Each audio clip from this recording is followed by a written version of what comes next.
ಬಂದೇ ಬಿಡ್ತು.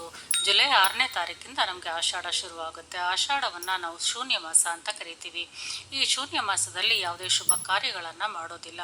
ಇನ್ನು ಈ ಶೂನ್ಯ ಮಾಸ ಕಳೀತಾ ಇದ್ದಂಗೆ ನಮಗೆ ಶ್ರಾವಣ ಮಾಸ ಶುರುವಾಗಿ ಹೋಗುತ್ತೆ.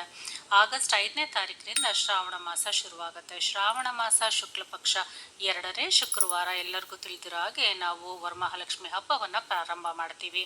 ಹಬ್ಬಗಳ ಆಚರಣೆ ನಮಗೆ ಶ್ರಾವಣ ಮಾಸದಲ್ಲಿ ಈ ಒಂದು ವರಮಹಾಲಕ್ಷ್ಮಿ ವ್ರತದಿಂದಲೇ ಶುರುವಾಗುತ್ತೆ.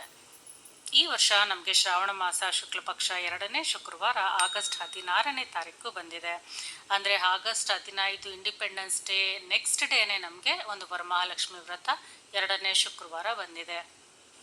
ವರಮಹಾಲಕ್ಷ್ಮಿಯನ್ನು ನಾವು ಯಾವಾಗಲೂ ಶ್ರಾವಣ ಮಾಸ ಶುಕ್ಲ ಪಕ್ಷ ಪೌರ್ಣಮಿಗಿಂತ ಮೊದಲು ಬರುವಂಥ ಶುಕ್ರವಾರದಲ್ಲೇ ಮಾಡಬೇಕು. ಈ ಸಲ ನಮಗೆ ಆಗಸ್ಟ್ 16ನೇ ತಾರೀಕು ಬಂದಿದೆ. ವರಮಹಾಲಕ್ಷ್ಮಿ ಹಬ್ಬ ಅಂತಂದ್ರೇ ಹೆಣ್ಣು ಮಕ್ಕಳಿಗೆ, ಗೃಹಿಣಿಯರಿಗೆ, ಹೆಂಗಸರಿಗೆ ಒಂದು ವಿಶೇಷವಾದ ಹಬ್ಬ ಅಂತಲೇ ಹೇಳ್ಬೋದು. ಇನ್ನು ಈ ಒಂದು ವರಮಹಾಲಕ್ಷ್ಮಿ ವ್ರತದ ಆಚರಣೆಯ ಹಿನ್ನೆಲೆ ಏನು ಅಂತ ನೋಡೋದಾದರೆ, ಈ ವ್ರತವನ್ನು ಯಾಕೆ ಆಚರಣೆ ಮಾಡಬೇಕು, ಇದರ ಉಲ್ಲೇಖ ಎಲ್ಲಿ ಆಗಿದೆ ಅಂತ ನೋಡೋದಾದರೆ, ಪಾರ್ವತೀ ದೇವಿ ಒಂದು ಸಲ ಶಿವನನ್ನು ಕೇಳ್ತಾಳೆ, ವ್ರತಗಳಲ್ಲೇ ಅತ್ಯಂತ ಶ್ರೇಷ್ಠವಾದ ವ್ರತ ಯಾವುದು, ಅದನ್ನು ಆಚರಣೆ ಹೇಗೆ ಮಾಡೋದು ಅಂತ ಕೇಳ್ತಾಳೆ. ಆಗ ಶಿವನು ಈ ಒಂದು ವ್ರತದ ಬಗ್ಗೆ ಹೇಳ್ತಾರೆ. ಚಾರುಮತಿ ಅನ್ನೋ ಒಂದು ಸ್ತ್ರೀ ಈ ಒಂದು ವರಮಹಾಲಕ್ಷ್ಮಿ ವ್ರತವನ್ನು ಈ ಒಂದು ಶ್ರಾವಣ ಶುಕ್ರವಾರದಂದು ಮಾಡಿ ಐಶ್ವರ್ಯಗಳ ಪ್ರಾಪ್ತಿಯನ್ನು ಪಡಿತಾಳೆ. ಈ ಒಂದು ವರಮಹಾಲಕ್ಷ್ಮಿ ವ್ರತವನ್ನು ಯಾರು ನಿಷ್ಠಾ, ಶ್ರದ್ಧೆ, ಭಕ್ತಿಗಳಿಂದ ಆಚರಣೆ ಮಾಡ್ತಾರೋ ಅವ್ರಿಗೆ ಅಷ್ಟೈಶ್ವರ್ಯಗಳು ಪ್ರಾಪ್ತಿಯಾಗತ್ತೆ ಅಂತ ಶಿವನು ಪಾರ್ವತಿಗೆ ಹೇಳ್ತಾನೆ. ಇದರ ಉಲ್ಲೇಖ ನಮಗೆ ಸ್ಕಂದ ಪುರಾಣದಲ್ಲಿ ಹೇಳಲಾಗಿದೆ. ಲಕ್ಷ್ಮಿಯನ್ನು 8 ರೂಪಗಳ ಸಂಪತ್ತಿಗೆ ಹೋಲಿಕೆ ಮಾಡಲಾಗಿದ್ದು, ಜ್ಞಾನ, ಐಶ್ವರ್ಯ, ಸುಖ, ಆರೋಗ್ಯ, ಧನ, ಧಾನ್ಯ, ಜಯ, ಧೈರ್ಯಗಳಿಗೆ ಒಂದು ರೂಪ ಅಂತ ಹೇಳ್ಬೋದು. ಯಾರು ಈ ವರಮಹಾಲಕ್ಷ್ಮಿ ವ್ರತವನ್ನು ನಿಷ್ಠಾ ಶ್ರದ್ಧೆಯಿಂದ ಆಚರಣೆ ಮಾಡ್ತಾರೋ ಅವ್ರಿಗೆ ಈ ಒಂದು ಐಶ್ವರ್ಯಗಳ ಪ್ರಾಪ್ತಿ ಆಗುತ್ತೆ ಅಂತ ಹೇಳ್ಬೋದು. ಆದ್ದರಿಂದ ಮನೆಯ ಗೃಹಿಣಿಯರು, ಕನ್ಯೆಯರು ಈ ಒಂದು ವರಮಹಾಲಕ್ಷ್ಮಿ ವ್ರತವನ್ನು ತುಂಬ ಆಸಕ್ತಿಯಿಂದ, ನಿಷ್ಠಾ ಶ್ರದ್ಧೆಗಳಿಂದ ಆಚರಣೆಯನ್ನು ಮಾಡ್ತಾರೆ. 1 ತಿಂಗಳ ಮುಂಚಿನಿಂದಲೇ ಈ ಒಂದು ವ್ರತಕ್ಕೆ ಬೇಕಾಗಿರುವಂಥ ಒಂದು ತಯಾರಿಗಳನ್ನು ಸಹ ಮಾಡೋದಕ್ಕೆ ಶುರು ಮಾಡ್ಕೋತಾರೆ. ಸುಮಂಗಲಿಯು ತನ್ನ ಸುಮಂಗಲಿ ತತ್ವದ ವೃದ್ಧಿಗಾಗಿ, ಮನೆಯ ಯೋಗಕ್ಷೇಮಕ್ಕಾಗಿ, ಸಂಪತ್ತಿನ ವೃದ್ಧಿಗಾಗಿ ಈ ಒಂದು ವ್ರತಾಚರಣೆಯನ್ನು ಮಾಡ್ತಾಳೆ.